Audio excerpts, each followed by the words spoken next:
Hello friends, welcome है आप सभी का मेरे यूट्यूब चैनल पर। दोस्तों, आज की इस वीडियो में हम मैकेनिक्स ऑफ सॉलिड के इम्पॉर्टेंट टॉपिक के बारे में बात करने वाले हैं। यहाँ पर हम पढ़ेंगे कि फ्रेंड्स, जब बीम पर भार की कुछ मानक दशाओं में दोहरे समाकलन द्वारा अधिकतम विक्षेपण तथा ढलान क्या होता है। जब आपके बीम पर लोड लगाया जाता है तो उसमें कितना अधिकतम विक्षेप होता है और कितना अधिकतम ढलान होता है, इसके बारे में आज हम इस वीडियो में पढ़ने वाले हैं।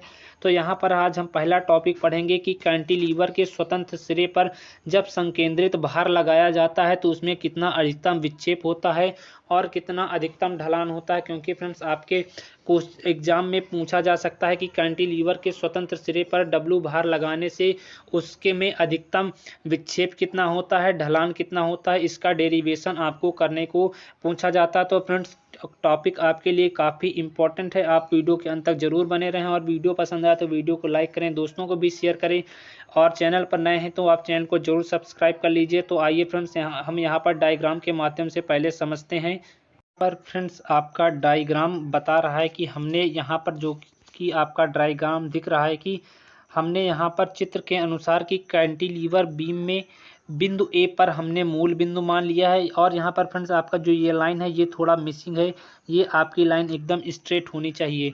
कह रहा है कि हमने बिंदु ए पर मूल बिंदु मान लिया तथा ए एक्स को हमने क्या मान लिया है, एक्स अक्ष मान लिया। जो आपका ये वाला ए बी को हमने क्या माना है, ए बी है जो हमारा, इसको हमने एक्स एक्सिस मान लिया है। उसके बाद कह रहा है कि ए से एक्स दूरी पर हमने कोई बिंदु पी माना। जैसे कि आप यहाँ पर देख सकते हैं कि ए से यहाँ पर आपका लाइन होना चाहिए, यहाँ से ए से आपका एक्स दूरी पर हमने कोई बिंदु यहाँ पर पी मान लिया है। और यही पी आपका बिंदु क्या है, ये आपका नमन घूर्ण है कि आपका जो यहाँ पर फोर्स लगा उसके कारण आपका जो बीम है उसमें कितना विक्षेप हुआ है या ढलान आया, उसी को हम यहाँ पर निकालते हैं।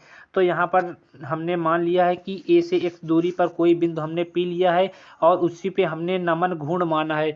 तो नमन घूर्ण बराबर आपका फ्रेंड्स जो होता है एम एक्स बराबर डब्लू, जो आपका लोड लग रहा है, इनटू टोटल लंबाई और माइनस एक्स क्या है, ये जहाँ पर हमने मान रखा है कि हमारा इस पॉइंट पर नमन घूर्ण लग रहा है।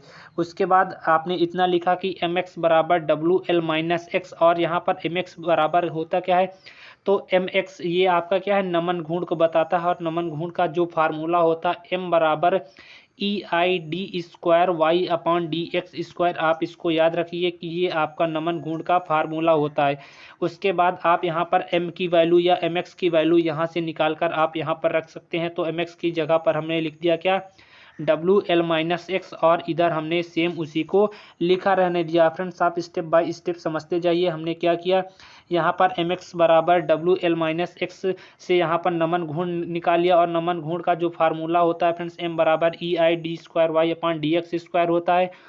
और उसके बाद हमने क्या किया कि m की वैल्यू एम एक्स की वैल्यू यहाँ पर हमने रख दी। तो यहाँ पर m की value W L minus X equal to E I D square Y upon D square आ गई। अब हम आगे समझते हैं। अब कह रहा है कि दोनों पक्षों का समाकलन करने पर, मतलब इस वाले राइट हैंड और लेफ्ट हैंड साइड को जो भी है आपका, उसमें क्या कर देंगे, समाकलन कर देंगे, इंट्रीकेशन कर देंगे। तो यहाँ पर हमने दोनों में समाकलन का निशान लगा लिया। उसके बाद देखिए क्या करना है। उसके बाद यहाँ पर दोनों पक्षों में आपने समाकलन कर दिया। ई आई अपान क्या आपका आएगा, डी वाई अपान डी एक्स, ये आ गया। इस वाले का आपका इंट्रीकेशन हो गया। उसमें इसमें करने के लिए आपका क्या होगा, इसको आप समझ लीजिए। उसके बाद आपको ये वाला पार्ट सॉल्व करने के लिए कुछ नहीं है। यहाँ पर जब आप इसका ब्रैकेट ओपन करेंगे तो आएगा इंट्रीकेशन डब्लू एल और यहाँ पर D x minus x D x आएगा कुछ इस प्रकार का। तो ये आपका कांस्टेंट बाहर निकल जाएगा, आपका बचेगा 1, और 1 का इंट्रीकेशन आपका क्या होता है, x होता है। इसी प्रकार जब आप ब्रैकेट के इधर आएंगे तो मिलेगा आपको क्या, ये भी तो आपका गुणा होगा इसमें डब्लू एक्स, तो डब्लू आपका कांस्टेंट बाहर निकाल दिया। तो x का आपका समाकलन जो आपका होगा, इंट्रीकेशन होगा, एक्स स्क्वायर बाई 2 होता है, प्लस C1 कांस्टेंट आपका यहाँ पर लग जाएगा। समीकरण आप इसको 1 मान लीजिए। यहाँ पर जहाँ पर आपका जो C1 दिख रहा है वो स्थिरांक है समाकलन। और हम जानते हैं कि यदि x बराबर 0 पर यदि x बराबर 0 रख देंगे तो dy/dx भी हमारा 0 हो जाएगा। कहने का मतलब है कि यदि हम यहाँ पर x की वैल्यू यहाँ पर 0 रखते हैं, यहाँ पर 0 रखते हैं तो ये सारी वैल्यूज़ हमारी क्या हो जाएंगी, 0 हो जाएंगी। और dy/dx भी हमारा 0 हो जाएगा। तो जब हम यहाँ पर समीकरण में यह मान रख देंगे तो आपका क्या होगा तो यहाँ पर हमने समीकरण में ये x बराबर 0 और dy/dx इक्वल्स टू 0 रखा तो हमें मिलेगा क्या, तो हमें मिलेगा कि C1 बराबर 0 मिलेगा, क्योंकि इसकी भी वैल्यू 0 हो गई और यहाँ पर 0 से गुणा होगा 0 हो जाएगा, ये भी आपका 0 से गुणा होगा 0 आ जाएगा। तो C1 की वैल्यू हमें मिली क्या, 0 मिल गई। उसके बाद कह रहा है जो हमारा समीकरण 1 आया है, आप अब इसी का क्या होगा कि C1 बराबर 1 हमने समीकरण 1 में रख के देंगे। उसके बाद जो भी हमारा यहाँ पर 1 आया है ये समीकरण, इसमें जो हमने C1 की वैल्यू 0 निकाली है इसी समीकरण में हम क्या करेंगे, C1 की वैल्यू रख देंगे। समझते जाइए इसका क्या हुआ, यहाँ पर हमने माना कि x बराबर 0 कर दिया हमने।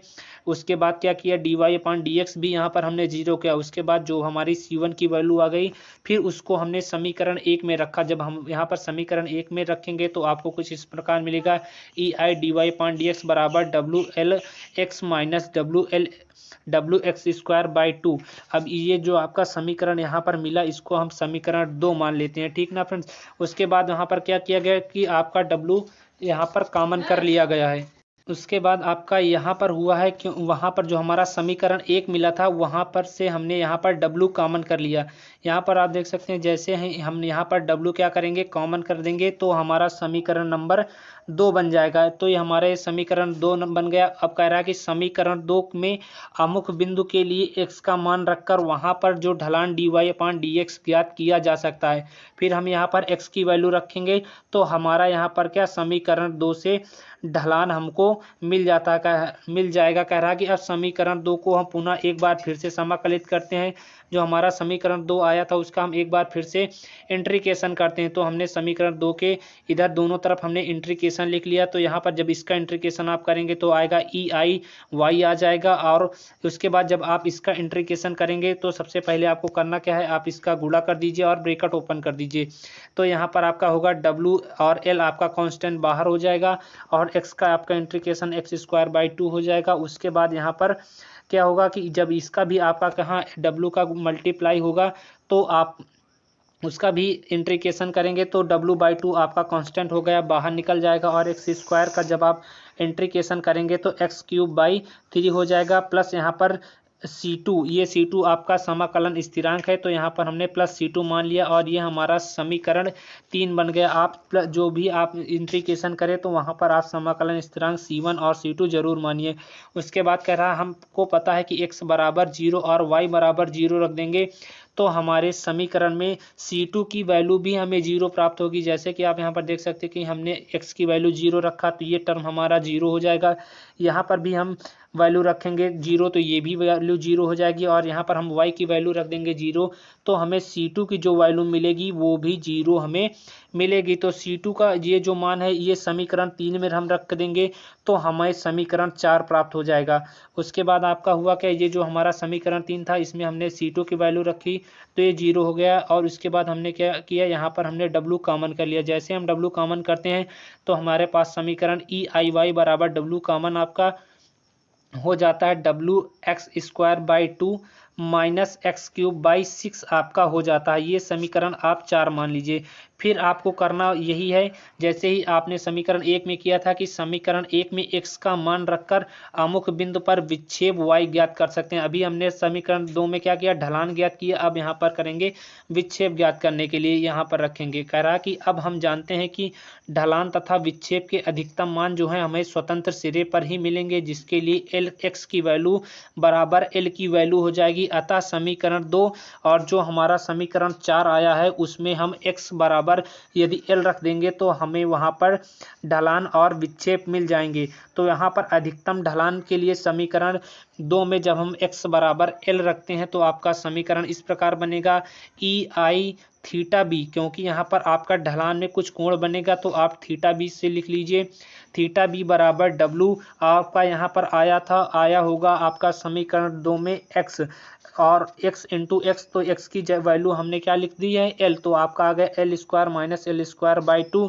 आप यहाँ पर आपका इसका ढलान आ गया थीटा b बराबर W L square by 2 EI radian. आप इसका मात्रक लिखना मत भूलिए, क्योंकि जब आप मात्रक लिखना भूलेंगे तो एक नंबर जाहिर सी बात है आपका जाएगा ही जाएगा। उसके बाद कह रहा है कि अधिकतम हमने क्या ढलान तो निकाल लिया समीकरण 2 में रख के, अब समीकरण जब 4 में रखेंगे तो यहाँ पर अधिकतम विक्षेप मिलेगा। x बराबर हम यहाँ पर l रखेंगे समीकरण 4 में, तो आपका कुछ इस प्रकार आएगा EI YB बराबर W, यहाँ पर आपका x स्क्वायर इंटू आपका था सॉरी आपका एल स्क्वायर इंटू एल था, तब आप यहाँ पर x बराबर l रखेंगे तो L cube by 2 minus L cube by 6 हो जाएगा। तो यहाँ पर आएगा अधिकतम विक्षेप YB बराबर W L cube by 3 EI। तो यहाँ पर आपने निकालना सीख लिया है कि अधिकतम विक्षेप और अधिकतम ढलान कैसे निकालने, करना कुछ नहीं होता है।